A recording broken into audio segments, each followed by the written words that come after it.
At 72, after a lifetime spent sewing clothes to support my son, I discovered that he hadn't just taken my money, he had taken the faith I once had in a mother's love. The sound of my phone shattered the morning silence. A notification blinked on the screen. Available balance, $0. I thought it was a system error. I blinked, refreshed the page, closed, and reopened the app. The number stayed there, cold as a sentence. For a moment, everything around me went still. The kitchen clock seemed frozen. Even the birds outside stopped singing. My heart pounded while my head felt light. I leaned on the counter, trying to make sense of it. Every cent in that account had a name: late bills, medication, the monthly fee for my friend Ruth's nursing home. And above all, it was the money I'd earned scrubbing floors, sewing wedding dresses, patching school uniforms. Then I heard Shirley, my neighbor, calling from the gate. "Marjorie, girl, did you see what your Anthony posted?" She came in without waiting, phone in hand, screen glowing. There he was, Anthony, my only child, smiling in a white suit, champagne glass raised, arms around Brianna and her mother. The caption read, "Miami, new beginnings, I deserve this." Below it, laughing emojis and comments. Among them, Brianna's, "So blessed to have such a generous husband. Thanks, Mom, for the financial support." A little $sign emoji at the end. The ground swayed as if the air had been pulled out of the room. I didn't cry. Not one tear. I just sat in the chair where I've sewn for decades, looked up at the ceiling, and whispered, "God, teach me how to stand when everything inside me wants to fall." A breeze slipped through the window, lifting strands of colorful thread from my work table. The same threads that had held my life together now danced in the air, mocking me. But even in that cutting silence, something began to shift, small, almost invisible, yet I felt it. A different calm, the kind that comes only when the soul realizes it has lost enough to stop being afraid. I didn't know that calm would be the start of a storm. Because sometimes God doesn't teach us to endure. He prepares us to act. And that morning, as sunlight spilled across the kitchen floor, I began to understand. Dignity is never begged for. It's reclaimed. But what happened the next afternoon would show me that the real theft was still to come. When I think back on my life, I sometimes wonder where love got lost along the road. Anthony was just a baby when the church bus overturned on the highway outside Savannah. I was widowed at 28, left with an infant and a borrowed sewing machine. I remember the smell of oil and grease in the factory where I first worked, stitching uniforms for women who earned 3 times what I did. At night, I came home with aching fingers, but a heart full of promises. "You'll study, my son. You'll live better than I ever did," I'd whisper, rocking him while the wind slipped through the cracks of the window. And he'd smile, as if he understood. With every dress I sold at the street fair, I dropped $1 into a glass jar. Sometimes there wasn't enough left for dinner, but there was always enough for his future. When Anthony turned 17, I watched him walk across the stage, that simple diploma in his hands. The gym roared with applause. My whole body trembled with pride, sweat running down my neck. I thought of all the clothes I'd washed, the sleepless nights, the aching back. He hugged me and whispered, "One day, Mama, you'll never have to work again." And I believed him, but time has its way. The boy who once held my hand at the fair now held his phone with the coldness of a stranger. He no longer called on rainy nights or asked if I'd eaten. The tender voice turned into calculation, the warmth into distance. Sometimes I wonder if love can be overeducated, if by giving everything, we teach someone to believe they deserve everything. And that night, as the clock ticked slowly, I realized it wasn't just the money that had disappeared. It was the son I had raised with my own hands. Yet I still didn't know how much that emptiness would grow. The bank smelled of air conditioning and expensive cologne. a cruel contrast to the heavy heat outside. The cold lights gleamed on the marble floor as I walked slowly, clutching my purse to my chest. Each step echoed like a memory. A teller led me into a small office, a glass desk, a glowing screen filled with numbers that didn't look like mine. The manager, too young for such a serious suit, adjusted his glasses and spoke in a rehearsed tone. "Mrs. Fields, the transactions were made from the joint account with your son, Anthony. The total amount transferred is $120,000. All authorizations are here." The word joint cut through me like a blade. I had opened that account years ago, trusting him to help with online payments. "It'll make your life easier, Mom," he'd said, and I, foolishly, believed. "Would you like to file a fraud report, ma'am?" he asked, never lifting his eyes from the screen. I stayed quiet for a few seconds, studying my reflection in the glass. Deep wrinkles, tired eyes, but alive. Then, in a steady voice, I answered, "Not yet. I want to see how far the lie will go." He looked confused, but I didn't push. I signed the confirmation paper, thanked him, and left. Outside, the Georgia sun was blinding, and the hot wind lifted dry leaves along the sidewalk. I walked without hurry, feeling my heart beat in a new way, not fast, not frightened, just awake. At home, I opened the window and let the air in. My eyes fell on the old sewing machine in the corner, witness to all my sacrifices, and I realized it had never betrayed me. That day, something inside me died, but in place of blind love, something he would never imagine was born: purpose. And when a mother discovers her purpose, destiny itself changes direction. But what happened the next morning proved to me that God's justice has its own timing. Shirley May showed up on my porch wearing her same flowered apron and holding a warm corn cake. The sweet smell filled the house, but I could barely smile. For weeks she'd been trying to pull me back into life, to sing with the church choir again, to hear those hymns that always made me cry. "Marjorie, why'd you stop singing in the choir?" she asked, setting the cake on the table. I waited a moment before answering, because now, Shirley, I need to listen to the silence. She gave me that knowing look of hers, the kind that understands more than it says. We sat quietly for a while, only the clock ticking and the curtains whispering. When she left, I sat on the floor and pulled old boxes from beneath the shelf. Inside were receipts, contracts, bills, and the notebook where I recorded every cent I ever saved. It was an old ritual, revisiting the past to find where the present had cracked. As I turned through the papers, one sheet caught my attention. A folded document with my full name and a signature, but not mine. The strokes were too straight, too cold. At the top, the bank's logo. Authorization for joint transactions, Marjorie Ann Fields, Anthony R. Fields. A chill crawled up my spine. I ran my finger over the signature. My heart pounded. He hadn't just taken my money. He had planned for this. The anger came, but soon gave way to something deeper, a quiet clarity, almost sacred. I closed my eyes and whispered, "Lord, give me wisdom not to destroy with my hands what I can resolve with truth." I folded the paper carefully and placed it in the middle of the open Bible on my table, because sometimes, before the battle, God asks for silence. But I didn't know that paper was only the first thread of a much larger web.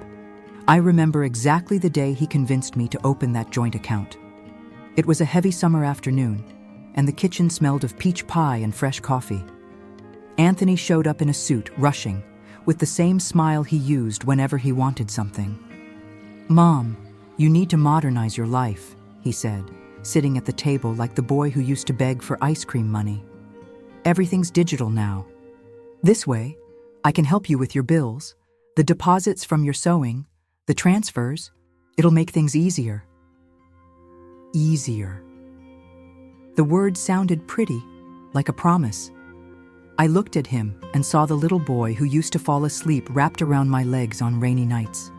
The boy who once said he'd take care of me one day. So I signed. I didn't read carefully. I didn't question. I just signed. That night, as I put the papers away, I felt a strange tug in my chest, as if something inside whispered that I was giving away more than documents. But I pushed the thought aside. He's my son, I told myself, my own blood. Now, looking back, I see how love can turn into a blindfold. When love becomes blind trust, it stops protecting and starts blinding. Back then, he kissed my forehead before leaving and said, "Now you don't have to worry about a thing, Mom." I smiled, believing him. But now I understand. When someone tries to take your keys away, it's not out of care, it's out of control. I lay awake that night thinking of that signature. The sound of the pen still echoed in my head, like the click of a door closing. And maybe it was. Because the key he took that day didn't just open a bank account, it opened the path to the greatest pain a mother can feel, discovering she raised the thief of her own peace. The following Sunday, the sun felt heavier than usual. I walked slowly to the little red brick church on the corner of Pine Street, where Pastor Elijah preached, the same man who had held my hand at my husband's funeral 44 years before. The stained glass windows cast blue and gold light across the floor, and the smell of polished wood mixed with the faint perfume of the pews. He saw me come in and smiled sadly. "Marjorie Ann Fields. When a sheep returns without singing, it's because the wolf came close," he said, embracing me gently. I sat in the first pew, eyes fixed on the altar. "Pastor, the wolf didn't devour me," I said, my voice trembling. "He was born inside my own house." He fell silent for a moment, then took my hands and looked deep into my eyes. "Daughter, God does not approve of vengeance, but he blesses justice." His words fell on me like an anointing. They didn't wound, they healed. I told him everything, the money, the joint account, the forged signature. He listened without interrupting, just nodding, the way only someone who understands unspoken pain can. "So what should I do?" I asked. He smiled with the calm of a man who had walked through deserts and survived. "Pray, but act as well," he said. "Faith without works is dead. Ask God for direction, and he'll show you how to win without staining your hands." I went home with his words echoing in my chest. The sun was setting, painting the neighborhood windows gold. I opened my red notebook and wrote a single sentence. "If God doesn't sleep, then silence can also be a weapon." That night, something shifted. I stopped asking why and started thinking how. The plan was still a seed, but I knew my season of waiting was over. The season of justice had just begun. The Miami sun reflected off the tall glass buildings as if the whole world were made of mirrors. Anthony walked through the hotel lobby with a glass of champagne in hand, and Brianna beside him, wearing a gold dress that outshone the chandeliers. She spoke loudly, laughing for everyone to hear, while he pretended to play along. Deep down, he looked tired, but not tired enough to stop. "Take another picture, babe. I want to post it with the caption, 'Living the life I deserve,'" Brianna said, fixing her hair in front of the camera. Anthony smiled mechanically. "Don't you think we're overdoing it?" "Overdoing it," she laughed. "Your mom never knew what it meant to live well. We're not making the same mistake, right?" The words stung more than he wanted to admit. He pretended not to hear, but her voice lingered. Ever since the money came in, Brianna had changed, buying expensive dresses, renting luxury cars, speaking with a fake accent. That night, they dined by the pool. When Anthony tried to pay the check with the black card he loved to flash, the waiter returned it with an apologetic smile. "Sorry, sir, transaction declined." Anthony frowned and tried another card. Same result. "It's probably the international system," Brianna said, annoyed. "Didn't you tell the bank about the trip?" "I did," he muttered, trying to hide his unease. Back in the room, he opened the banking app. Blank screen. He refreshed, restarted the phone. Nothing. A red warning popped up. Account temporarily frozen for security verification. Brianna sighed. "Relax. It'll sort itself out tomorrow. You're too tense." But Anthony didn't sleep. He lay staring at the ceiling, listening to the distant sound of the ocean. For the first time, something deep inside whispered that maybe the problem wasn't with the bank. Maybe it was back home. And in that silence, regret began knocking, slowly but surely. Monday morning, the sky over Savannah was gray. I took my coat, my folder of documents, and walked to the city hall. Each step up the stairs felt heavier than the last, but inside me lived a new kind of strength, the same one that once made me face the world with a baby in my arms. At the front desk, a familiar voice called out, "Mrs. Fields, I can't believe it's you." I looked up and saw Raymond Cole, one of my old sewing students. Now he wore a badge and tie, but his smile was the same as when, as a boy, he'd stitched crooked buttons during Saturday classes. "Raymond, it's been so long." "More than 30 years, ma'am. I still have the first handkerchief you taught me to make." He noticed something in my eyes and grew serious. "What's wrong?" I opened the folder on the counter, showed him the copies, the bank statements, the forged signature. I told him what Anthony had done, every detail, without drama, only with the dignity of someone who no longer needs to prove her pain. Raymond listened in silence, then took a deep breath. "Mrs. Fields, this is serious, but there's a way. You can file a report for financial abuse of an elder. It's your right." I signed the papers with steady hands. The documents felt heavy, but it was the weight of justice. Raymond made the copies, stamped each one, and looked at me with respect. "Would you like me to follow up on the case?" "I don't want revenge, Raymond. I just want justice and peace." He nodded. "I'll request the immediate freeze of any accounts linked to your son's ID. It might take a bit, but it'll go through." I thanked him, holding the papers like a shield. Outside, the wind rustled the trees, and for a second, I could almost hear Pastor Elijah's voice echoing in my mind. God does not approve of vengeance, but he blesses justice. And in that moment, I felt heaven quietly returning to me, the balance I had lost. I can still hear the sound of rain on the tin roof that distant night. Anthony was 6, wearing an oversized t-shirt splattered with paint. We sat on the kitchen floor, fixing a toy he'd gotten for Christmas. The power was out, and the flicker of candles made shadows dance across the walls. "Mom, when I grow up, I'm gonna buy you a big house. One that doesn't leak when it rains," he said with the seriousness only children possess. I smiled, brushing his hair back. "I don't want a house, my son. I just want you to call me back, even when you don't need anything." He laughed, showing the little gap in his teeth, and hugged me tight, so tight it felt like my heart was breathing differently. For years, I lived off that promise. Every stitch, every sleepless night, every wedding dress delivered before dawn. All of it was meant for that future he'd one day build. Sometimes, while ironing clothes on the porch, I imagined the day he'd show me that house he'd promised. A white porch, lace curtains, the smell of cake baking in the oven. That was my dream. A home not made of bricks, but of love. But time can be cruel to voices. That sweet promise turned into silence, and that "I'll take care of you" got lost somewhere between wire transfers and hotel photos. I often wonder, at what point did his love forget how to come home? Maybe my mistake was loving so much that I forgot to teach him where love ends and respect begins. The sound of rain still visits me sometimes. Only now, instead of comfort, it brings longing. And longing, for a child who's still alive, weighs more than any absence.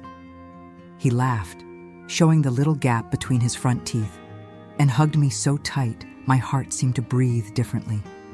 For years, I lived off that promise.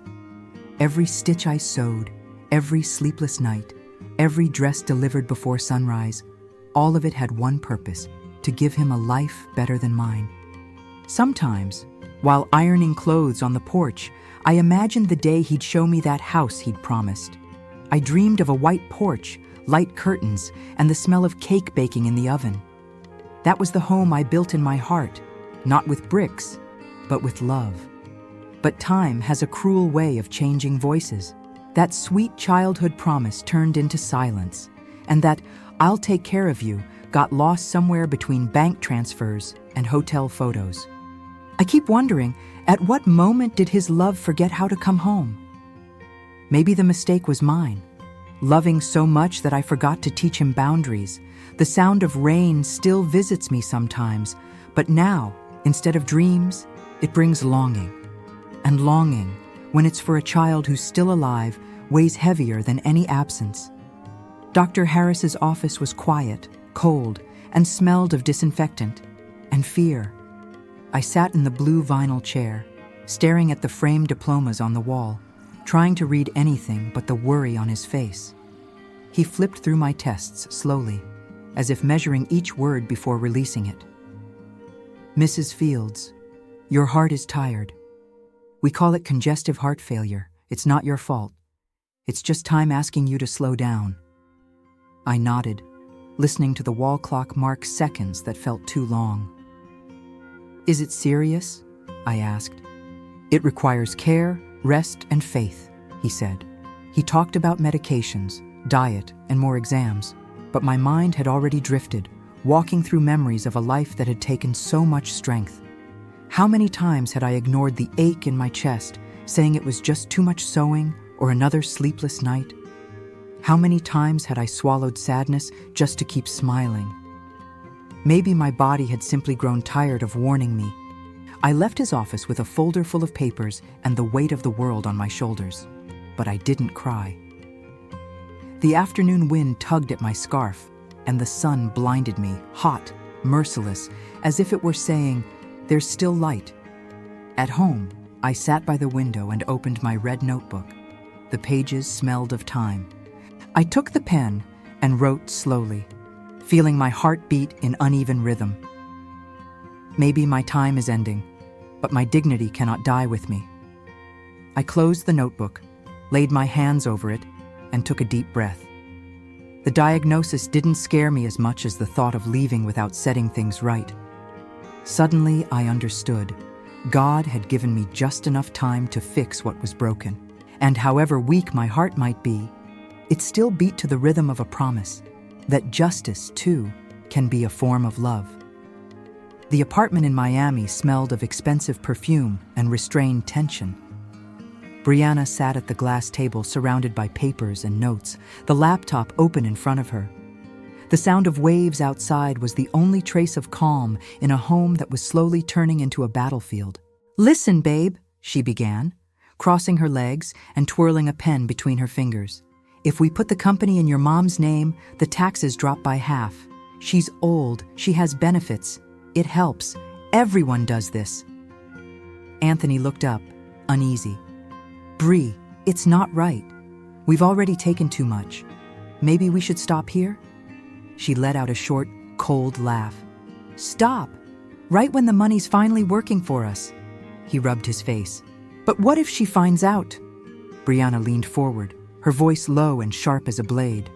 "She won't. And even if she does, what could she do? An old seamstress against us?" Anthony said nothing. Inside, something screamed. The memory of his mother sewing late into the night, the smell of soap on her hands, the weary but faithful look in her eyes. He wanted to say no, but the word got stuck in his throat. "And if she refuses to sign," he muttered. Brianna's eyes were cold, certain. "Then we'll forge it." The silence that followed was almost tangible. His stomach turned, his chest tightened. Somewhere deep down, he knew this was the point of no return. But Brianna was already typing on the laptop, focused, as if sin were just a bureaucratic detail. Anthony stepped away from the table and went out onto the balcony. The sky was painted orange, too beautiful for such an ugly day. And there, staring at the ocean, he realized that ambition always comes wrapped in luxury until the wind of truth begins to blow. He just didn't know that wind already had his name on it. The phone rang that afternoon, and a familiar, raspy, gentle voice came through the line. "Marjorie Ann? It's me, Earl Patterson. Do you remember me?" I smiled before I could recall his face. Earl had been my husband's friend, a lawyer by profession and storyteller by nature. He'd been living alone for years in an old house full of books and memories from courtrooms that no longer interested him. I went there the next day. The gate creaked. The garden smelled of coffee and jasmine. He welcomed me with a long, warm hug. "You still have that look," Earl teased, "the one that's half faith, half stubbornness." I laughed, really laughed, for the first time in weeks. We sat at a table covered in papers and yellowed folders. I handed him the documents I'd found, copies of the joint account, authorizations, and a recent contract Brianna had emailed. Earl put on his glasses and began to read. The ticking clock set the rhythm for the truth. After a few minutes, he sighed and looked up. "Marjorie, they tried to kill you on paper." The words hung in the air. I didn't cry, just felt my whole body go light, as if finally the enemy had been named. This is forgery, misappropriation, and property fraud. It's a crime, my friend. You could lose everything on paper and still be alive, but without a name, without a home. I stayed silent, looking toward the open window. The wind moved the curtains and made the sunlight dance on the floor. "Then I'll resurrect in truth," I said firmly. Earl removed his glasses and smiled with quiet respect. "You've always been stronger than you thought. You just needed to remember." Before I left, he handed me a blue folder. "Here are the first steps. We start tomorrow." I walked out of his house feeling that every weak beat of my heart still had a purpose, and that this time, fear would not set the pace. The nights grew long again, but no longer with empty silence. The ticking of the clock mixed with the soft rhythm of my prayers. The house, once so cold, seemed to breathe again, each room welcoming my faith back home. I grabbed a pile of colored sticky notes and a blue pen. On each little square, I wrote a different verse, like planting light where shadows once lived. "The Lord will fight for you. You need only be still." Exodus 14:14. I stuck that one above my bed. "Even though I walk through the valley of the shadow of death, I will fear no evil." That one went on the bathroom mirror to remind me that my strength came not from medicine, but from faith. Night after night, more verses covered the walls, windows, doors, even the kitchen cabinet.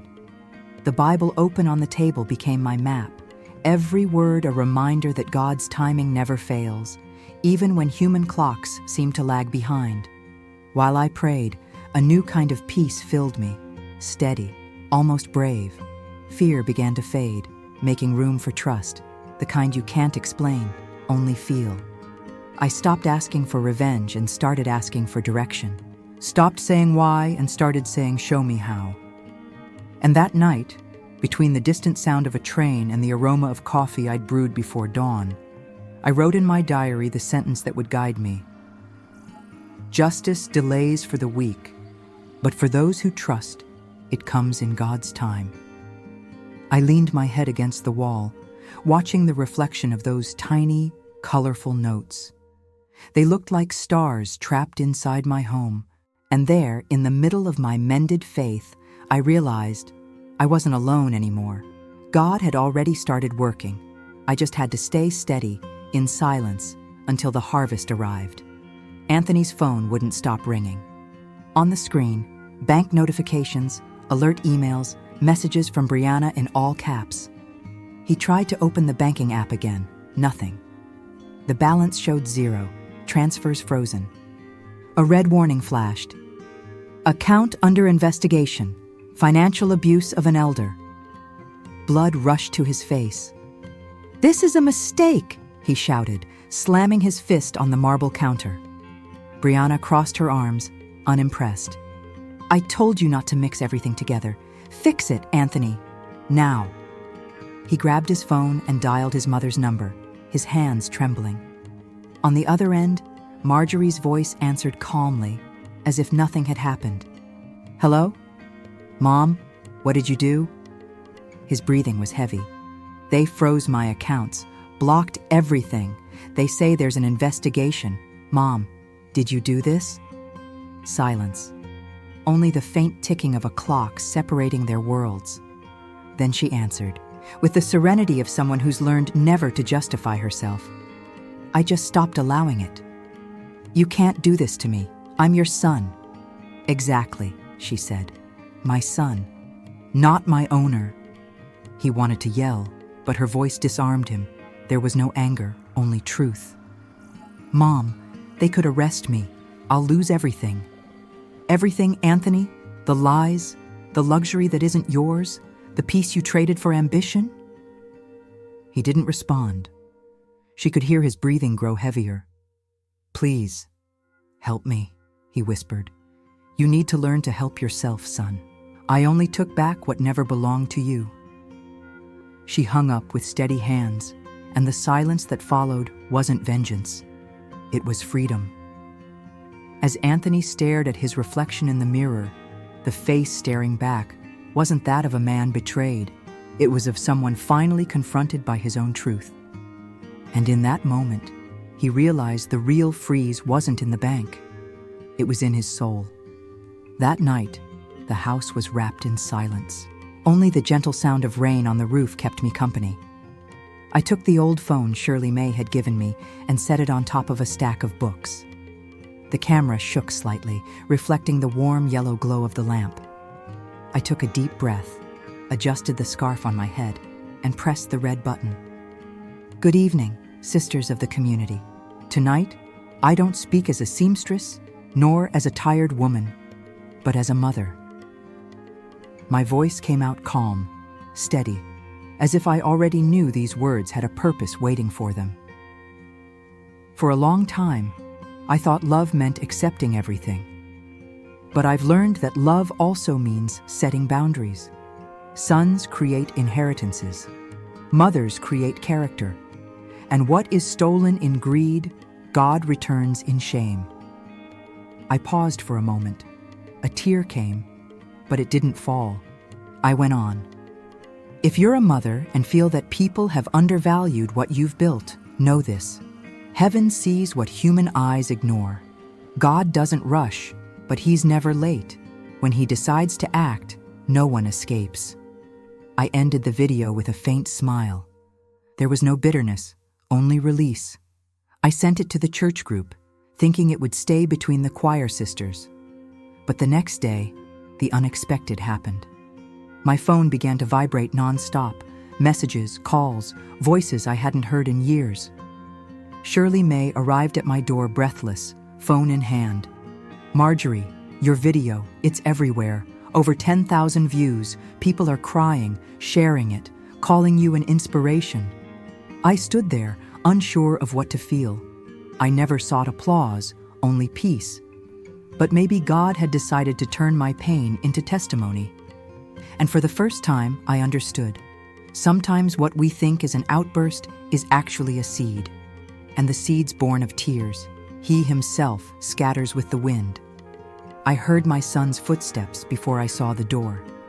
In Savannah Hospital, everything smelled of alcohol and weary hope. And there I was, IV dripping, when the hallway swallowed the sound of Anthony's hurried steps. I didn't need to lift my head much. I can always recognize my own blood by the way it breathes. He walked in slowly, as if asking permission from his own past. On the chair lay the scarf I'd been sewing, his name embroidered in navy blue thread, firm stitches, as if each letter could mend what money had torn. Anthony looked at it, touched the embroidery with his fingertips, and inhaled deeply. like someone finding a photograph they thought was lost. "Mom, sit, son. My heart is listening." He obeyed. His eyes, once shining with hotel lights, now carried the dull color of guilt. The beeping monitor filled the silence between us. "I ruined everything," he whispered. "I don't even know how I got here." "By knowing what it cost and forgetting who paid for it," I answered gently. He stared at the IV. "They're going to call me in to testify. I might lose what's left." "What's left is little when peace is gone, Anthony. Peace is freedom, and respect is the only luxury that never expires." A wave of exhaustion washed over me. I squeezed his hand. "God gave me time, my son, not to save you from consequences, but to tell you there's still a path." He cried silently, and though I didn't have the strength to sit up, I lifted a prayer. "May truth find you and not destroy you when it does." Anthony looked back at the scarf, as if the letters could speak. "Do you forgive me?" "Forgiveness is already here," I said, placing my hand over my heart. "What's missing is you forgiving yourself." The monitor's beeping quickened, summoning both nurse and destiny.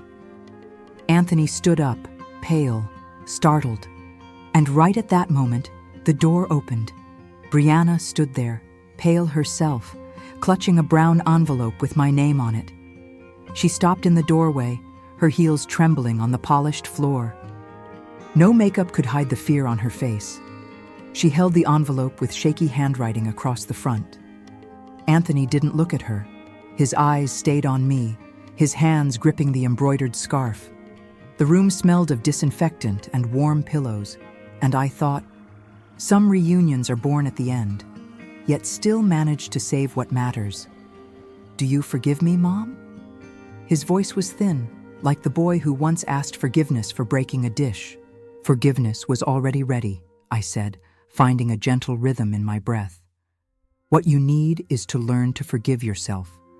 He broke down, crying without sound, his body folded, shame sliding off his shoulders like an old coat.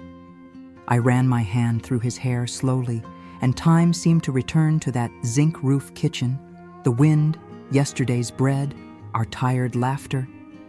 "God spared me from dying angry," I whispered. "Not for you, for me. Anger weighs heavier than age." Brianna took 2 hesitant steps forward and set the envelope on the metal table. I brought this. The papers. I signed where it was mine. The rest, I don't want any part of it anymore." Anthony looked up, surprised. My eyes searched hers for any sign of true remorse. There was, at least, a kind of exhaustion that looked like surrender. "We lost ourselves," she said softly. "And I don't know how to go back." "Then go back the same way you came," I answered without harshness. "Truth, repair, and silence." Anthony squeezed my hand. "I ruined your name." "My name is old, son. It's been washed many times in water and prayer. You're the one who needs to cleanse it in your heart." The monitor beeped softly, as if reminding us that life was still listening. I closed my eyes and whispered a quiet prayer of thanks. The room grew brighter. Maybe it was the sun slipping through the blinds, or maybe it was peace finally arriving, late but welcome. "What do I do now?" he asked. "Take responsibility, make it right, and stay. Not every escape needs an airport. Sometimes it's just about stopping the run." He nodded, wiping his face with the scarf embroidered with his name. I smiled. There was something of a seed in that moment. Then the phone on the wall rang, and the name flashing on the screen made my heart skip. Only 3 people knew that number, and the voice on the other end. The days that followed moved gently, as if time had taken off its shoes not to wake me. The hospital had become my prayer room. The nurses already knew. Every night at 9, I played an old recording of the church choir on my phone. The voices of Shirley May and the other sisters rose softly, rocking me to sleep. Anthony came every afternoon, sitting by my side, reading passages from the Psalms. Sometimes he just sat in silence, watching the rise and fall of my chest, the uneven rhythm of someone already saying goodbye. I knew. The body knows when it's returning the keys. On the last night, I asked him to turn the volume up. I need to hear the voices of heaven before I see his face, I joked, and he smiled through tears. I closed my eyes, feeling the music cover the cold hospital walls. And just like that, between one note and the next, my breathing faded, softly, peacefully, like a candle that had burned its time. When morning came, Anthony was still there. He held my now cold hand, and a deep calm enveloped him. On the table beside the bed, he found a folded envelope with his name. He opened it slowly, recognizing the handwriting, steady, though trembling. My son, true love corrects, and if it hurt, it's because there was still something worth saving. Pain is proof that not everything is lost. Take care of yourself, of your name, and of the seeds you left along the way. May your new harvest be grown in truth, not in guilt. Anthony pressed the letter to his chest and cried, but not from despair. He cried like someone who finally understood. The choir was still playing, repeating a refrain about forgiveness and new beginnings. He looked up at the ceiling and whispered through tears and faith, "Thank you, God, for letting me arrive before the final Amen." The months that followed were a blend of mourning and rebirth. The emptiness Anthony felt was different now, not the emptiness of loss, but the ache of remorse slowly turning into purpose. He spent sleepless nights rereading the letter, his mother's words beating in his chest like a compass. Pain is proof that not everything is lost. He sold the luxury car, returned Brianna's jewelry, closed the remaining accounts. With the money left, he went back to Savannah. The house was the same, the scent of lavender, the white curtains, the old sewing machine still covered by a cloth. He sat before it and for the first time felt the sound of silence as prayer. That's where the idea was born. In the same room where his mother had sewn dresses for others, he would stitch a new beginning. He reopened the atelier, but with a new name embroidered on the sign, Hands of Grace, the Marjorie Fields Foundation. The mission was simple yet powerful, to teach women in the community to sew, sell their own pieces, and regain dignity through work. Each stitch, a new beginning. Each fabric, a mended story. Shirley May was the first to walk through the door, tears shining in her eyes. "Your mother would be proud, boy." Anthony smiled. "She still is. I just changed the way I listen to her." The walls were lined with the verses Marjorie had written on her colorful notes. One, hanging above the main sewing machine, read, "Justice delays for the weak, but for those who trust, it comes in God's time." And there, among threads and needles, Anthony finally understood. Redemption isn't running from what you've done, it's turning guilt into service.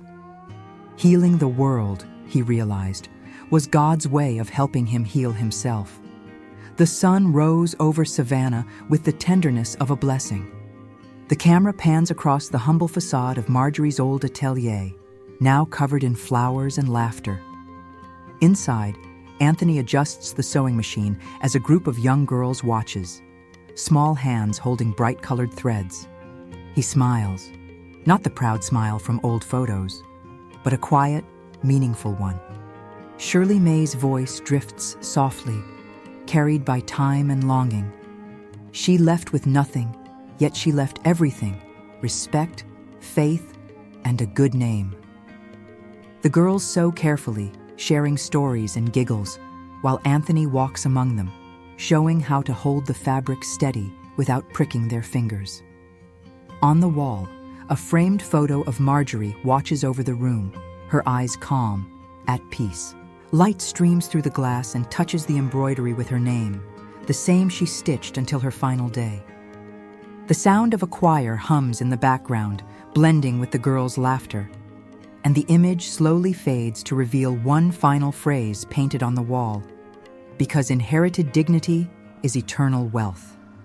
Dear friend who stayed with me until the end of this journey, if this story touched your heart the way it touched mine while writing it, I need to ask you something.